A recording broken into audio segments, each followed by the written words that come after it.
guys, my name is Nongulule Gombele. Welcome back to our channel. If you have not subscribed, kindly please subscribe and like.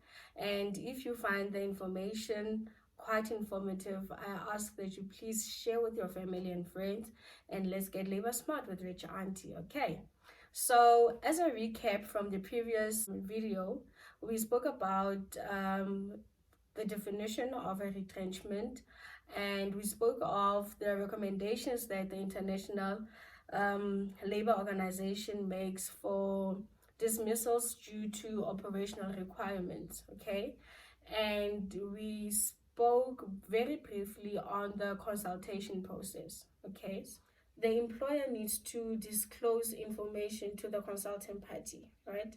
And the information that will be disclosed is issues such as the reasons for the retrenchments, firstly, the number of people that are likely to be retrenched, and whether or not there's a possibility of them being reinstated, what kind of selection method the employer has chosen to get the people who are going to be retrenched.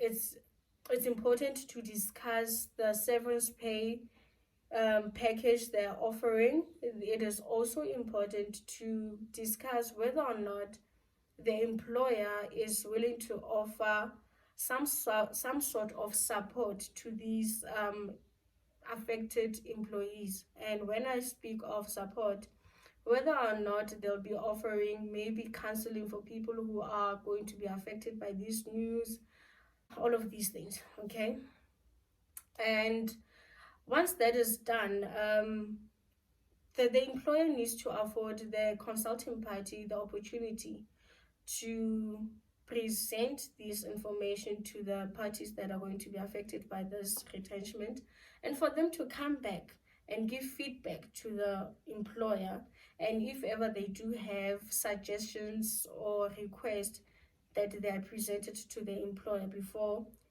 the retrenchment can start taking place. Okay, so if during this consultation process the employer and the consulting party do not reach an agreement in terms of the selection method they are going to use when selecting people who are going to be retrenched, normally what would happen is they would use the criteria of LIFO. This is last in, first out. Oh, guys, remember that part of the things that had to be discussed during the consultation process was the severance package. Okay, so according to Section 41 of the Basic Conditions of Employment Act, it provides that the employer pay the employee who has now been dismissed due to operational requirements severance pay. Basically, how this is calculated, the employer will then have to pay at least 1 week's remuneration for every year and continued years of service within that company.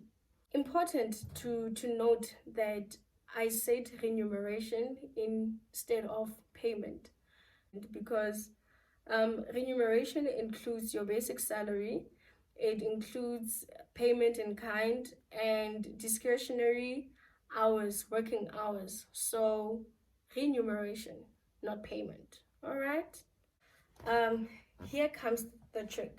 All right, Section 41 subsection 4 tempers with all of this that I have mentioned about severance pay.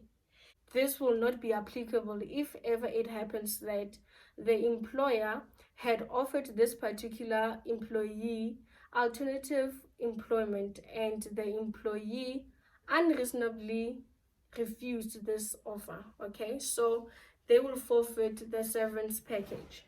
All right. Okay. So now here comes the difference between small-scale retrenchments and the large-scale retrenchments.